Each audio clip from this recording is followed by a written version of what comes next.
Hey everyone, this is Brian from the Tennis IQ podcast. Josh and I hope that you are enjoying the content and discussions that we put out week after week. If you'd like to support the podcast and help us to continue to produce quality episodes, please visit our Patreon page at patreon.com/tennisiqpodcast/membership. Currently, we have 3 tiers of support: the fan level at $3 per month, the supporter level at $7 per month, and the champion level at $20 per month. Benefits of joining the Tennis IQ podcast community include episode transcripts, participation in book club discussions, and access to monthly masterclasses with me and Josh. For more on these benefits of support, head on over to our Patreon page at patreon.com/tennisiqpodcast/membership. Thank you so much. And now, on to the show.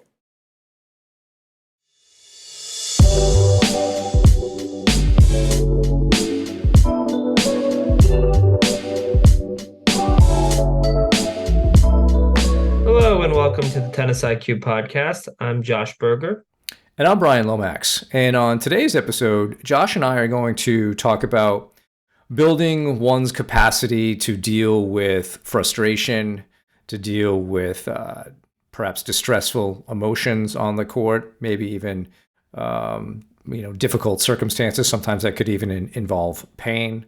And it's really building this tolerance of these types of things and looking at tolerance really almost as a capacity, a capability that can be improved.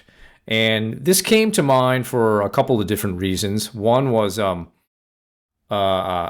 interview with Tony Nadal that I listened to, talking about, or he was asked what made Rafa or makes Rafa a little bit different than some of the other players on tour. And he noted Rafa's ability to do difficult things for long periods of time without really complaining about it. And he gave just an example of something he would ask Rafa to do, something kind of difficult, like 500 times. And Rafa felt like he probably could do that. And then he would do it.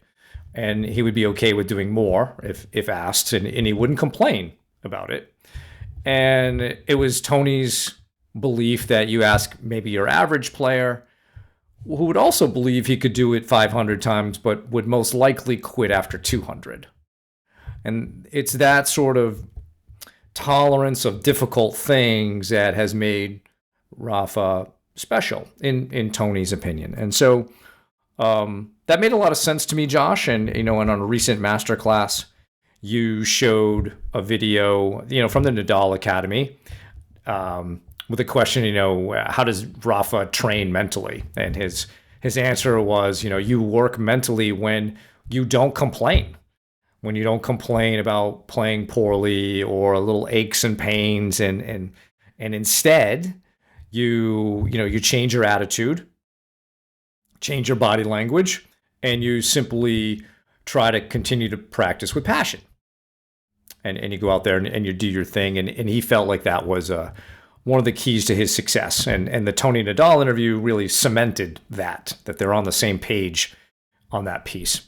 So those things made me think a lot about tolerance. And we've both read, in a lot of the literature, the use of the word tolerance appears in resilience literature, mindfulness literature, stress management, cognitive behavioral literature, etc., self-compassion. And so it seemed like almost like a good meta topic to bring out and talk about how does one improve the capacity for tolerance, because it's a totally necessary component of mental performance in tennis. And so I wanted to get your thoughts on the topic, and then we can start jumping into some ways of helping players to develop this capacity. Yeah, so I think first of all, I really like this idea, this concept, but I do feel that it's an under focused on a less focused on concept, but I do feel like that it's very important, and I feel that it's important to be able to tolerate all sorts of a number of different things, and I think you've touched on that, be able to tolerate challenging emotions, be able to tolerate distress, be able to tolerate those days where you're not playing so well, be able to tolerate maybe some gamesmanship or potentially cheating from an opponent, tolerate the wind and the sun and everything that you might experience during a match, be able to, there's the physical piece in terms of pain and that sort of thing, certainly.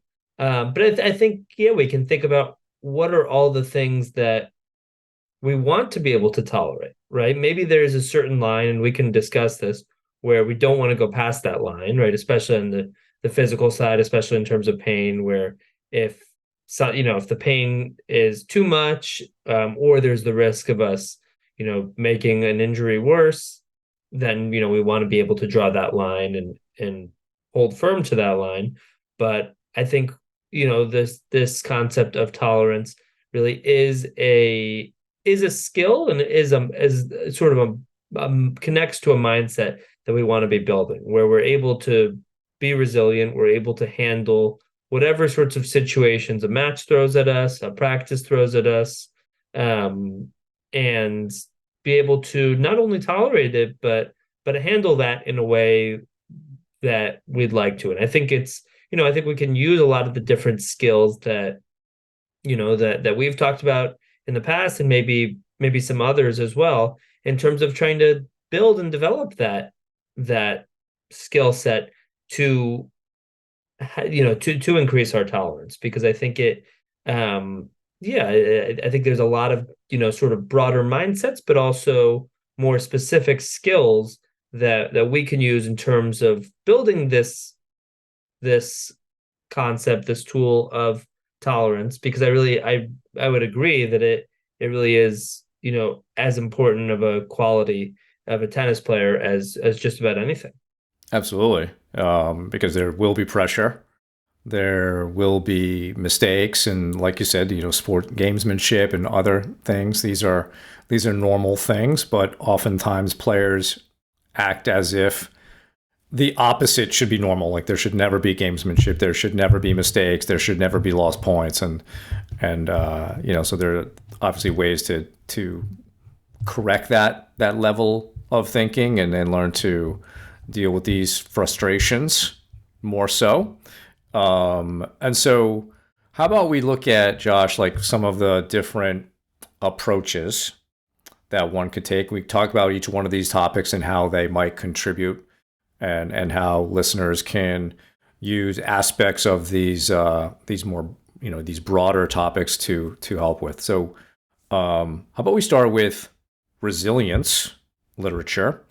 And a big part of this is the challenge mindset, or really, as it's often phrased, like challenge appraisal. Because what happens is we go through a process of appraising the situation, and we can, I don't know, it's as binary as it seems, but it's either generally you're seeing the situation as a challenge or you're seeing it as a threat. There could be times where you see it as a threat first, and you're able to get to a challenge, right? That's a good piece. There could be some fluidity to that. But obviously, looking at something as a challenge can change your viewpoint on what's occurring. You're accepting it, right? So I know we've talked a lot about that in the past, but I'd like to hear your thoughts on challenge mindset, challenge appraisal, with respect to tolerating difficult circumstances. Yeah, I would agree that it's a necessary way of viewing a situation. I think if we're viewing a situation as a threat, we're essentially thinking about what do I have to lose from this situation, compared to a challenge or sort of opportunity mindset and way of looking at things, where we can think about how can I benefit, how can I grow from the situation. How, is this a situation where I can really try to rise to the occasion? And I think it causes the exact opposite impact, where it causes somebody more so to lean into the situation rather than to sort of back away like a threat. So I think it really is an important starting point here with this concept, because really in every sort of situation we have that choice. That is one of those things within our control, whether we're viewing something as a challenge or something as a threat. And I think we can think about, all different types of situations, and can we sort of see it through that filter, right? If there's if we're playing the type of player that maybe we don't like playing against, right? I hear all the time, and Brian, I assume you do too, right? Certain types of players, maybe, people refer to players as pushers or, retrievers or whatever. And lots of players don't like playing that type of player. And maybe they get annoyed, or some people say, oh, that's not real tennis, which I push back on certainly. But Good. but I think a lot of times people will maybe avoid playing these matches, or they'll go in, when they play a match like this, they'll view it sort of through that threat filter. Like, okay, I've lost to people like this in the past. This could hurt my UTR. This would be embarrassing, or I based on my level of, the level of player that I am, I shouldn't be losing to somebody like this. And I think for a lot of people, they're, sort of seeing things through that filter and thinking about what could go wrong, or how they could, how this situation could hurt them. Where I think instead of seeing it through that threat filter, we can see it through a challenge filter. It's like, all right, how can I see this as a challenge? How can I see this as an opportunity? Well, I haven't liked playing this type of player in the past. I haven't played my best tennis in the past, or had my best attitude against players like this in the past. Okay, this is an opportunity for me to improve on that, for me to play better tennis against this type of player that generally I don't, enjoy playing against as much, or bring out my best tennis against as much. This is a chance for me to work on that skill of playing against this type of player. This is a chance for me to work on that skill of patience, especially against the counterpuncher, pusher, whatever we want to say. This is a skill of, this is a chance for me to maybe work on the skill of, using some of these specific tactics that we can use against players like that, whether it's me coming up to net, or bringing them up to net, or being patient enough to wait one or two extra shots, so we're not making too many unforced errors from the baseline. But I think if we can view it as an opportunity, or a challenge to work on things, to improve on things, to be able to build on some of those key skills, then we're able to sort of lean in. We're able to sort of lean into the situation and be eager to play that match, and to, and to really embrace that situation rather than backing away from it. Yeah, and I think that allows you to go from problem-oriented thinking to solution-oriented thinking. And you alluded to something, Josh, that I think is important here, which is one's motivation. And if you're really wanting to be the best player you can be, you can tap into this challenge as a means of helping with that. It's part of that journey. And so I think, yes, by leaning into it, you accept the situation. It can help you develop into being a better player, but by accepting it, you are now being able to move off of thinking about the problem and maybe creating a whole story around that problem. And now you're thinking about, all right, I've accepted it. Now I can start to think about what to do. Take some action, maybe focus a little bit more on myself out here and what I can do. So I think that challenge piece is really important, from the resilience kind of literature. Another topic that could also help people improve their capacity for tolerance here is mindfulness. And I know mindfulness is a topic that you like to talk about, Josh. And I think when we think about being mindful as tennis players, it's really understanding and being aware of how your own mind works, and being able to notice the thoughts that are there, and realize ones that are helpful and others that are not helpful, and to be able to deal with those two things in proper ways. And I think it's also a matter of understanding perhaps the context of tennis. in which playing, and having difficult emotions is normal. Having some level of aches and pains is normal, as opposed to maybe other contexts in life.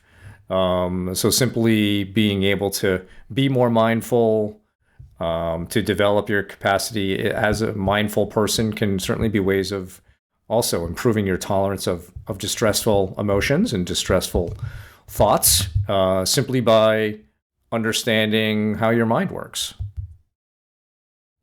I think that's a great point. I think, yeah, being able to recognize that, and even going back to this challenge or threat idea, being able to recognize that oftentimes we will see things as a threat, and that's not necessarily a bad thing. That's, we're seeing things in that way to sort of protect ourselves, right? We're trying to, protect ourselves, and that might not be, likely won't be physical protection, but more so maybe protecting something else. Maybe it's protecting our ego, right? Okay, I'm playing against this player today and really don't want to lose him because maybe that would hurt my ego or sort of hurt my image of myself as a certain type of player. So I want to avoid playing in this match because I'm trying to protect myself. Or maybe we're trying to protect ourselves in other ways. But I think mindfulness is certainly a concept that we can apply to this. And I think it's, can we bring more awareness to different areas? Can we bring awareness to the emotions that we're experiencing, the thoughts that we're having? How are we viewing a situation? Even something like pain, like physical pain. Can we, instead of letting that pain sort of just impact everything, impact our thoughts, impact our emotions, impact sort of our general outlook, can we try to just observe the pain and just notice the pain? I think, and maybe this is a bigger idea, but there's Sam Harris, who has talked a lot about mindfulness and has a whole app devoted to it, Waking Up, talks about sort of the difference between, and maybe this is not exactly connected to tennis necessarily, but I think it has a connection in a certain way. But he talks about the difference between pain and suffering, and with the idea that pain is present, right? Pain is in the present moment, where, okay, this is what I'm experiencing right now. This is what I'm feeling. This is what's happening in this moment. Where suffering is sort of, I guess we could say, the application of that, where it's like, okay, I'm feeling that pain, and that is leading to this suffering. That is leading to sort of me processing that pain and maybe feeling bad for myself. And again, that's there's obviously plenty of situations where that would be, totally understandable. But I think it's just, when we can apply mindfulness to, both emotional situation, the different types of emotions, distress, but also pain. I think it's a helpful way of looking at things, because I think once we can bring more mindfulness or bring more awareness to these different situations, it becomes a lot easier to handle, because we can start to see things more objectively. We can start to see things more as they actually are, rather than maybe the spin that we're sort of putting on a situation and all the emotions that are going into it, and able to just sort of see the raw sensation, see the raw, try to actually observe or notice the situation itself. And then I think once we can be aware of the situation itself, whether those are thoughts, emotions, physical sensations, whatever those are, then they're a lot easier to handle once we're actually able to observe non-judgmentally and sort of from an outsider's perspective what's actually happening. Yeah, because when we're not mindful, what tends to happen is that you simply accept whatever comes up in your mind, and you're not able to kind of interrogate it as being just a thought, not necessarily a fact or logical or whatever, right? So I think, just working on one's mindfulness can be another way of developing some capacity for tolerance. That might be a logical step to looking at more like cognitive reframing and developing different types of effective self-talk to help with some of these things. Because you just mentioned this, Josh. Sometimes the thoughts that come up in our minds are don't make really a lot of sense. Maybe they're illogical, right? And so there's a whole brand of cognitive behavioral therapy around looking at one's thoughts and trying to look at the rationality of them. So rational emotive behavior therapy, which can also use rational emotive imagery. We'll talk about what these are ways of getting players to understand some of their beliefs and attitudes towards some triggering or adversity that they're experiencing. Maybe it's like, that difficult matchup, that player maybe I'm supposed to beat. Maybe that's the bit of adversity. What are the beliefs and attitudes that come up there? And starting to work on some of those, because those beliefs and attitudes tend to have consequences in terms of behavior, in terms of emotions. And so the more that we understand about our own beliefs and attitudes and start to look at those in a more rational way, because many of those beliefs could be irrational. They may not be true. They might also be more on sort of catastrophizing or awfulizing things. And in doing some research for today's episode, I came across a list of 15 kind of rational coping statements that were developed by a Chinese researcher working in table tennis. But I thought all of these were good and really could apply to tennis. And so some of them are, I'll read a couple. Expect setbacks to be a normal part of competition, while smoothness is an exception. Now that's a very interesting one, because I think many of us go into matches expecting to play well, and then when it doesn't, we struggle with that. Let's see, what's another one? Let's see. When confronting a strong and well-prepared opponent, your preset target can never be carried out the exact way you planned. You have to adjust to different things. It might be hard to do the simple things well on any given day, right? Previous success might never be replicated in the way you expect. So a lot of these, I think, are dealing with perhaps some expectations that players, right? Beliefs, attitudes, expectations going in. And so this is a really good way, I think, of understanding, all right, what are my beliefs and attitudes when X occurs, or I'm in situation Y? Are these things really true? And there are a good series of questions you can ask yourself about whether it's logical, whether it's true, whether it's helpful.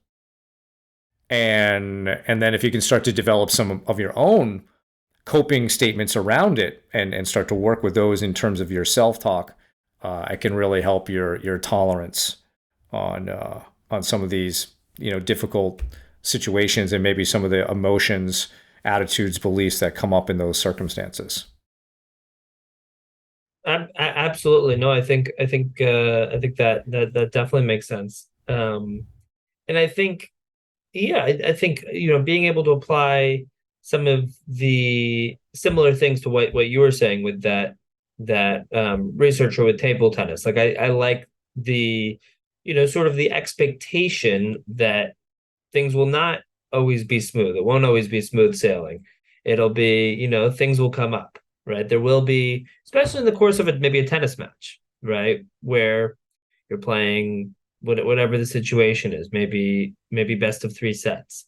And you can expect to be, that to take a little while. You can expect that there's going to be ups and downs. You can expect that you're going to make some great shots and miss some shots, and so will your opponent. You can expect to win and lose a lot of points. And I think if we can go in with the attitude that, we can expect to have to handle adversity, and maybe the adversity is us missing, maybe it's, bad line calls, maybe it's, gamesmanship, maybe it's having to deal with the wind and the sun and some of these other factors, then when they actually when they actually happen, they're a lot easier to handle. Where if we expect things to be smooth and then they're not, it's a lot tougher to adjust in the moment and hopefully choose the right response. I think if we can expect that, and then we can maybe talk about, how to expect that, how to actually prepare for that adversity that we're likely to encounter. I mean, I think tools like visualization, I know you mentioned that before, but I think something like visualization, can we visualize and mentally prepare for challenging challenging situations in different ways that we can encounter? Can we plan out, how do I want to talk to myself in those situations? Can I maybe script it out? Can I just prepare? Okay, how do I want to talk to myself if I'm not playing so well?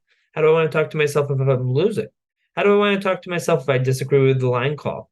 How do I want to talk to myself if the weather is really making things challenging? And I think just being able to prepare for these things rather than just expecting that things are going to be smooth and seamless, then that then we will be more ready to tolerate all sorts of different types of situations that come out. But I really like those that quote in particular, and I'm sure there's a number of really powerful ones that people can maybe draw inspiration from and come up with their own. Yeah, 100%. Actually, there's one other good one I wanted to share here, which was a sudden mental collapse might be caused by, or might be caused because of the accumulation of tiny negative thoughts. Almost like a snowball kind of thing, right? And Yep. then if you finally reach a tipping point. And you mentioned the visualization piece, Josh, right? So part of the visualization would be also using these more rational types of statements to help you deal with the situation, right? So when we talk about this type of visualization, yeah, really try to feel the emotion, right? The difficult emotion of it, and then use, your skills like breathing, bringing a more positive focus, bringing more rational statements to it, and see yourself work through that situation. And so what does that do? Whenever you face it now on the court, you've almost like befriended that emotion a little bit more. So you've built some tolerance around it because it becomes more normal. It's no longer something foreign to you. So simply by bringing that emotion more into your imagery, again, you're kind of like befriending it. You're making it more normal. You know how to deal with it better, and then you can use these planned out self-talk statements or scripts to help you get through that. This particular article also had a good example of what we would call anti-awfulizing language, and it was from Nadal. And he had lost a difficult 5-set match to somebody, and the journalist was asking about how he felt. Is he really disappointed and all this other stuff? And he sort of more matter of factly just said, it's not a tragedy. It's sport. This happens. And so how's that? That's anti-awfulizing because this isn't a tragic thing in his life. This is just something that happened. This is a very normal part of a sport like tennis. And as Rafa has said in other interviews, in a close match, somebody's got to win, somebody's got to lose. But for him, that personal satisfaction comes down to, did I play with great attitude and did I do my very best to win the match? And that's really what he's looking for. The result, a little less in his control. And that's not going to be tragic. That's just the nature of a sport like tennis. Somebody's got to win, somebody's got to lose in those difficult matches, right? And we're seeing that even with some recent matches where they're going to, 7-5, 7-6 in the third set. You can't really say like this player's better than that player. It's just like, all right, some things happened at the end of the match and maybe they were a little bit better or maybe they got a little bit lucky, but that's tennis. You can do all the right things on a given day and still lose. And so understanding that that's how it works and that that's not awful, not a catastrophe, is an important way to move on from some of these things, right? Because tennis is very hard, as we all know, because lots of people, there's only one person at the end of the week who is relatively happy, right? So it's pretty normal. So I think there's maybe like one or two more things, Josh, that we could get into here in terms of building tolerance. And I think the next one I wanted to talk about was self-compassion as a means of building some tolerance. So when you hear that phrase, what comes to mind for you? I would say sort of an understanding of yourself, and sort of a, rather than jumping to judgment, rather than jumping to criticism, being accepting of, of who you are, being accepting of, sort of the ups and downs, and being realistic, right? I think when I think of self-compassion, I think of, understanding that I'm not going to play perfectly. I'm not going to play my best every time I'm on the court. When I think of it's sort of that acceptance and that understanding that, I will make mistakes. That it's not being too hard on yourself in any particular situation, but more so being patient, being maybe a little bit gentler, and and giving yourself that space to make mistakes, to try things, to take risks, knowing that fundamentally you'll be all right at the end of it, and sort of giving yourself the opportunity and sort of the freedom to go for it, and to take chances, and to put yourself out there, and to see things as a challenge, and go for things, sort of knowing that no matter what, you're still fundamentally the same person, because you're not defined by one particular match or one particular situation. So those are some of the sort of the initial things that I start to think about. Yeah, I think it's the ability to be kind to yourself and in difficult circumstances. And I think it connects to a lot of the things we've already discussed, because when you get critical and judgmental, where does your mind go? It's staying stuck on problems. It's complaining, it's judging. It never really takes responsibility for solutions and finding different ways of thinking. And one of the sort of preeminent researchers in this field, Kristen Neff, has talked about how people who are more self-compassionate actually take more responsibility for correcting their mistakes than those who don't. And, so I think it's sometimes in our culture, we feel like we need to be tough, quote unquote, tough on ourselves. I don't know, that's sort of conventional wisdom. I don't think there's any research that supports that approach. But many of us sort of by default seem to go there, right? While we would never speak to another person the same way we might speak to ourselves, and we would probably not tolerate someone else speaking to us the way we're speaking to ourselves. And so I remember seeing this video. It was like on basketball self-talk, Josh, and I think it was from Australia. And it was kind of cool, but they had a lot of kind of Australian slang. But one of the things they said in there, it's not soft to be kind to yourself. And I think that, again, in terms of like a coping statement, that's like the exact opposite of what we normally think. We think being kind to ourselves is being soft, we're letting ourselves off the hook and so forth. But in reality, what's happening is, by being your own best friend out there and having maybe a shared understanding that I am trying to win this match, I am trying my best, I am trying to play with good attitude.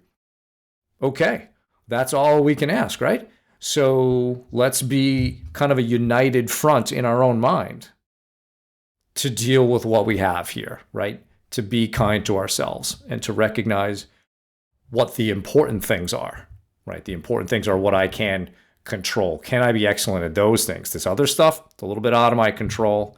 I don't need to be judgmental about not winning points or inevitably making mistakes or other things. So I think the kinder that we can learn to be to ourselves in our own mind, and less judgmental, less critical, then you're going to be able to again see these things for what they are, and you'll be able to tolerate some of these emotions better.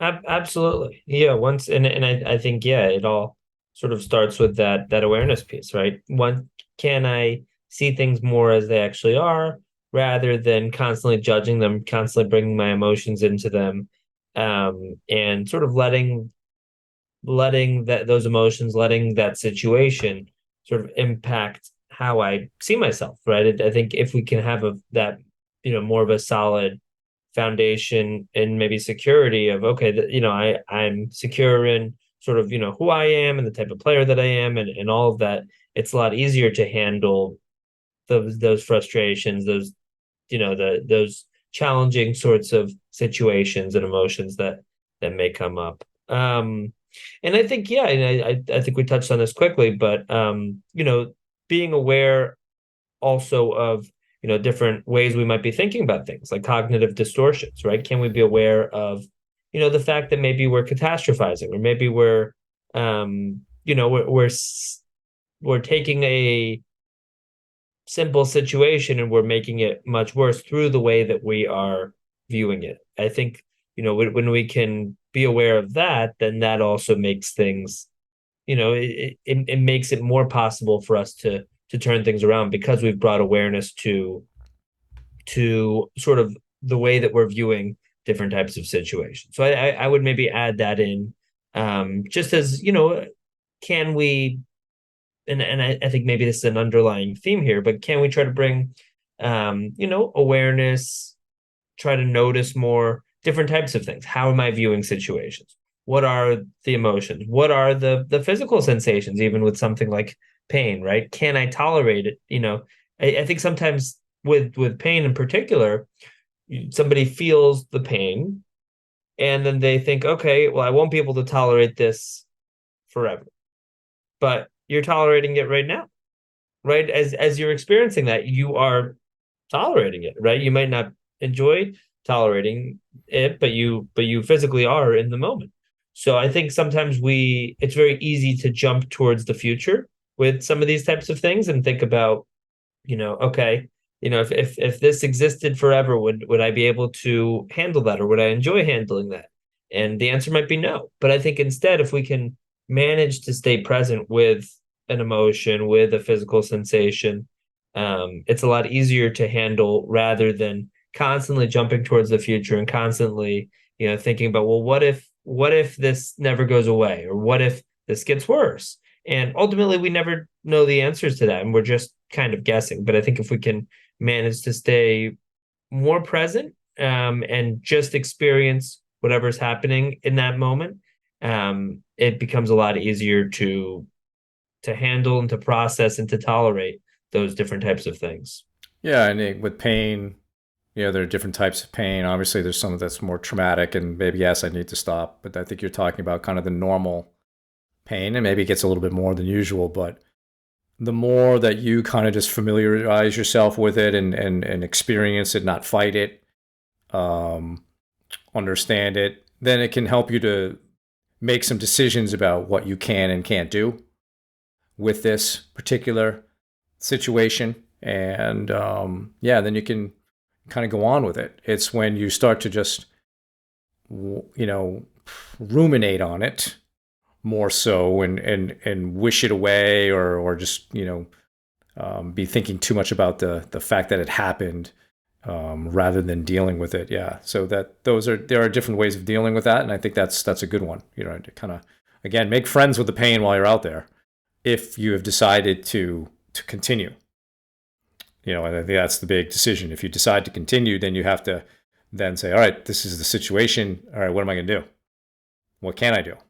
And you can figure it out. And I'm sure every tennis player has a story in which they felt something, maybe just rolled their ankle or whatever, and maybe their footwork was a little bit compromised, but they were able to adjust and maybe even win the match because they problem solved their way through it. And they accepted that they were going to play with this level of pain and it would be okay. But yeah, that's always a tougher one too, I think, Josh, because different people experience pain in different ways, and a lot of the pain tolerance stuff is comes from childhood, where you're kind of taught what kinds of pains to tolerate and what kinds not to, and so a lot of us are bringing that to the court later in life. So, but there are certainly ways of dealing with that. I think as a good maybe last topic that wraps everything up that we've been doing and talking about is the actual like pressure training, right? So kind of borrowing like from stress inoculation training, we take everything that we've talked about, and now we actually go to the court and we do some stuff, right? To maybe recreate, perhaps not to the exact level of pressure one might feel in a competition, but it seems from the research of most studies that that's okay. Just gaining more familiarity with some of this adversity and some of these pressures seems to help, has positive benefits than no pressure training whatsoever. And I think in the context of tennis, just even having practice matches would be like a level of pressure training, because I think it's very difficult to go from clinics and lessons straight to playing tournaments without having sort of that buffer in between of understanding the different adversities that can come up at the beginning of a set, middle, end, etc. And so, there are lots of other types of pressure training, but I want to get your thoughts on pressure training, stress inoculation training as a means of building, again, capacity for tolerance. Yeah, I think it's of the utmost importance, and I think it's something that people don't do enough. I think there tends to be a big difference between what we do in practice and maybe the intensity and the level of stress and pressure that we tend to experience on the practice court with what we experience during matches. And I think what you're bringing up, which I completely agree with, is that we want to find ways to bridge that gap. And we want to bridge that gap through training intentionally on the practice court and trying to, in a certain way, simulate what takes place during a match. And actually, my dissertation, my master's dissertation, I interviewed a number of Division I head and assistant tennis coaches about this topic, about the topic of sort of building mental toughness. And this idea of trying to simulate pressure and essentially do pressure training came up as one of the main themes, that we want to be able to, find ways to essentially practice under pressure, because that's what we will experience during matches. And we want to be ready for that. We want to be ready for, maybe that physical tightness that we're likely to experience. We want to be ready for the frustration that we're likely to experience. We want to be ready for our opponent maybe fighting back when we're getting close to finishing off the match that we're likely to experience during a match. So we want to be able to be ready for all of these things and practice all of these things. So instead of just anticipating them as sort of this far away thing that might happen or could happen at some point, we want to actually practice them. And obviously, it can still feel a little bit different between a match and between sort of simulating a match during practice.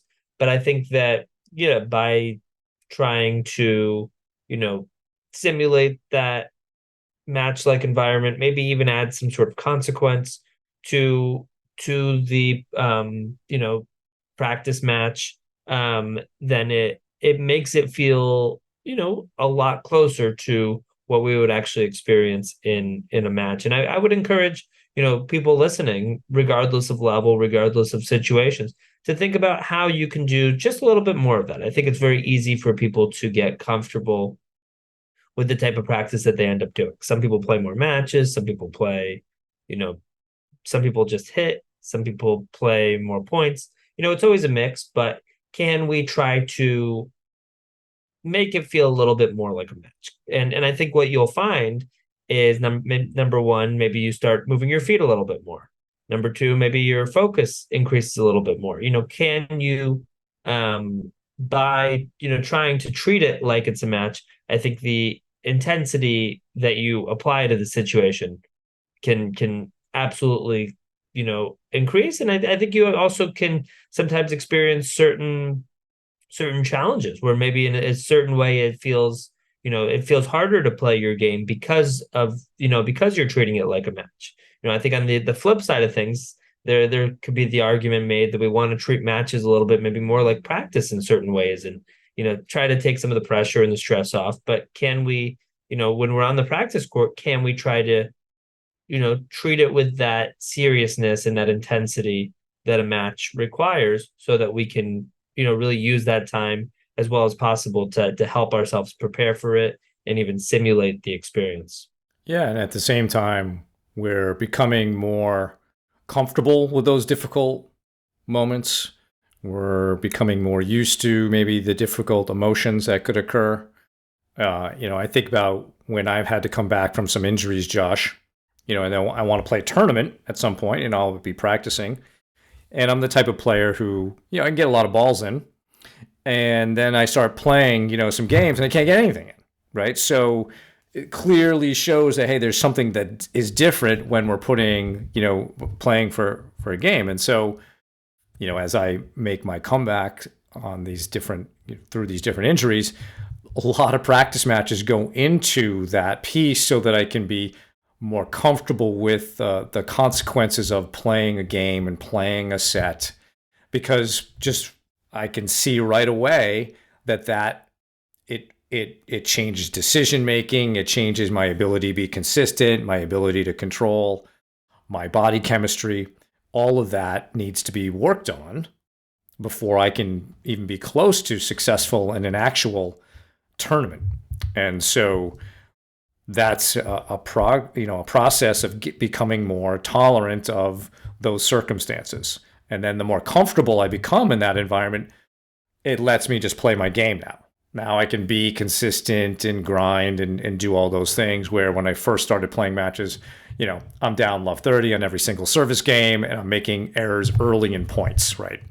So I think it's a really important part. And I like your idea of like, do something different to challenge yourself in this way. Maybe there are different games that you can play, like there are tug of war games. I think I might have brought up one that USTA player development uses, like a pressure points game, where if it's a pressure point for one player, if they don't win it, they lose 3 points in the game and they go back.